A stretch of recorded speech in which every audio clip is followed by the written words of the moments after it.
Olá, graça e paz, louvado seja Deus, tudo bem com você? Tudo bem com sua família?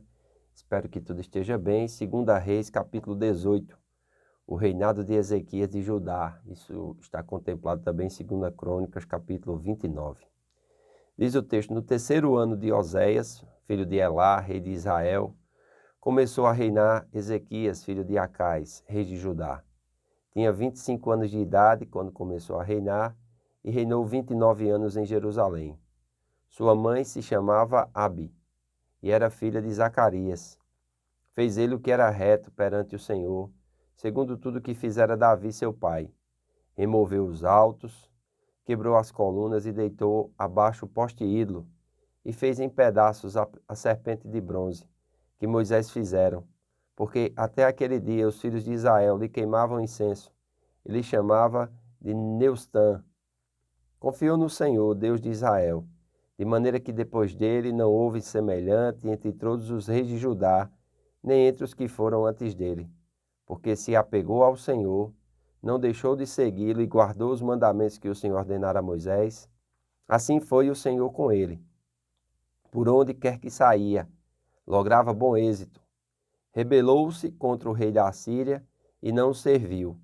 Feriu ele os filisteus até Gaza e seus limites, desde as atalaias dos vigias até a cidade fortificada.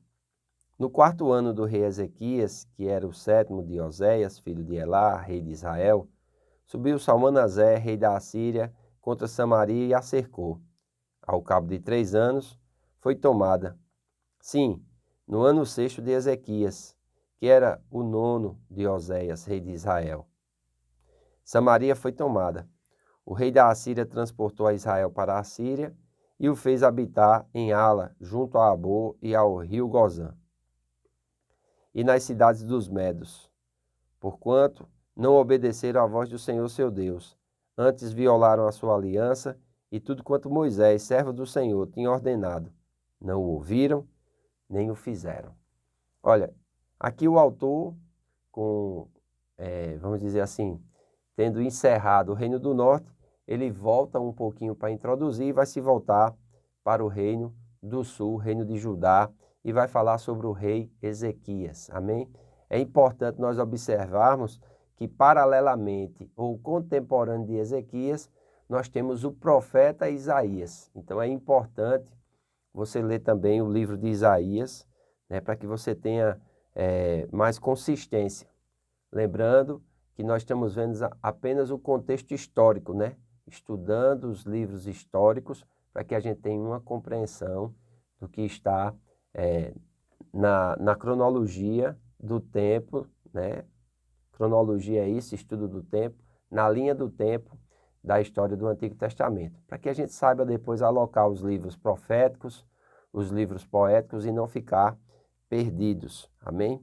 Então eu quero estimular você, na medida do possível, a ler também Isaías, porque Isaías vai trazer palavras para esse rei chamado Ezequias. Tendo Israel desaparecido do cenário, o livro de Reis se volta agora para o sul, a fim de registrar o declínio e a queda de Judá. Ezequias foi o sucessor de Acais, tornando-se o 13º governante.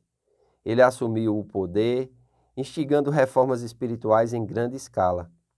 Ezequias purificou Judá da idolatria, bem como restaurou e dedicou novamente o templo. Então, devido a alguns reis de Judá não terem servido a Deus, e também nós vemos aqui que até mesmo, né, aquela serpente de bronze que Moisés fizeram, estão lembrados na viagem no deserto?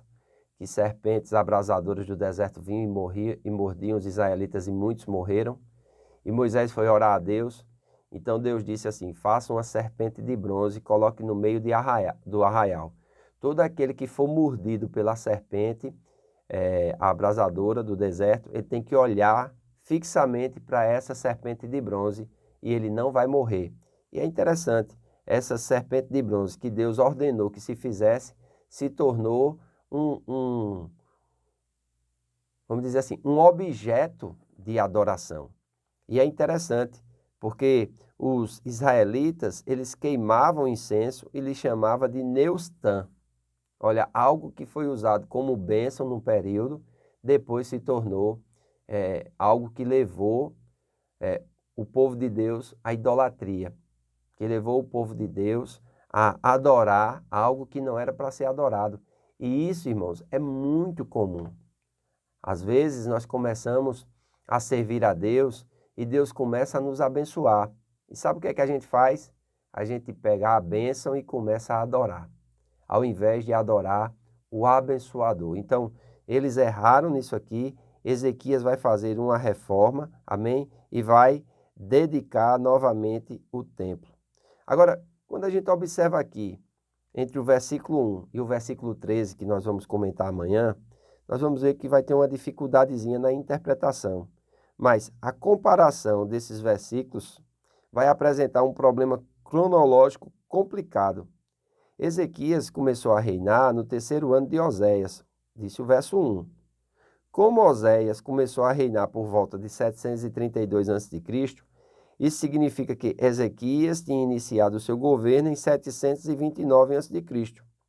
Logo, se deveria concluir que o ano 14º do rei Ezequias, no verso 13, tenha caído em cerca de 710 a.C.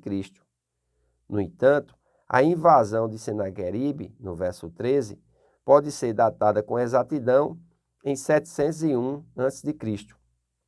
Vocês sabem que essas datas, elas são um pouco assim, não tão exatas. Outras datas, elas são bem exatas. E isso vai levantar algumas dúvidas com relação à convicção ou à veracidade do texto bíblico. Porém, estudiosos, arqueológicos, teólogos, eles já estudaram e vocês sabem, não tem mais o autor do texto que venha trazer, vamos dizer assim, com propriedade, a certeza do texto. Então, com o tempo e com o estudo e com a arqueologia, esses textos vão ficando cada vez mais claros. Para essa situação, a solução mais simples para esse complexo problema é que Ezequias tenha sido corregente com seu pai, Acás, de 729 a 715 a.C. Portanto, Ezequias começou a governar com seu pai no 3º ano de Oséias. E é isso que está falando o verso 1. Em 729 a.C., mas tornou-se único monarca em 715 a.C., 14 anos mais tarde, em 701 a.C., quando Senaqueribe invadiu Judá. Então, é muito importante nós atentarmos para isso. Ezequias, ele vai ser lembrado pelas reformas que fez. O verso 4 diz, removeu os altos, quebrou as colunas e deitou abaixo o poste ídolo, e fez em pedaços a serpente de bronze que Moisés fizeram, porque até aquele dia os filhos de Israel lhe queimavam incenso e lhe chamavam de Neustã. Então é muito importante nós entendermos a liderança espiritual. Amém? Deus dá grande valor aos líderes que ele coloca sobre o seu povo e deseja que eles sejam eficientes e frutíferos no seu ministério. Liderança eficiente procede da unção de Deus. Isto também se aplica integralmente àqueles que servem com vocês sob os seus cuidados. Aqueles que estão em posição de liderança precisam ter cuidado para não atribuir-se coisas que são resultados da ação de Deus aos seus próprios meios, à sua própria habilidade e sua própria inteligência. Então, todo líder espiritual, ele vai depender e ele vai precisar da unção de Deus. A unção de Deus é a capacitação sobrenatural na qual Deus unge uma pessoa, Deus unge e capacita uma pessoa para um objetivo específico. Amém? Então, líderes, creiam que Deus tem uma unção ainda maior para o seu ministério. Não se contente com padrões medíocres de eficácia e de eficiência em seu ministério. A unção, ela nos capacita a nós irmos além, a fazermos muito mais. Líderes, confiem que o Espírito Santo está agindo na vida das pessoas que servem com você. Então, nós temos que ensinar a palavra através do exemplo, através do ensino, e temos que confiar que a unção do Espírito vai convencer essas pessoas, que a unção do Espírito vai capacitar essas pessoas e vai fazer com que elas também sirvam com amor, com alegria, com dedicação. Líderes, não aceitem louvor, mas honrem a Deus pelas obras que Ele realiza por meio do seu ministério. É muito perigoso quando as pessoas começam a reconhecer a unção de Deus na vida de um líder, ele pensa que é ele. Aí ele começa a brigar com os outros, não quer se submeter a outros líderes superiores, e isso vai trazer muitos problemas para a vida desse líder. Ensine aqueles a quem você serve a proceder da mesma maneira. Então, cuidado na forma como você lidera. O seu exemplo, o seu ensino, ele vai ser seguido. E se for um mau exemplo e um mau ensino, infelizmente, vai prejudicar a vida de muitas pessoas. Amém? Se você não é inscrito no canal, se inscreva, curta, comente, compartilhe. Fazendo assim, você nos ajuda a levar a palavra de Deus a mais pessoas. Faço votos por tua prosperidade e saúde, assim como tua alma prospera. Que Deus te abençoe e até amanhã.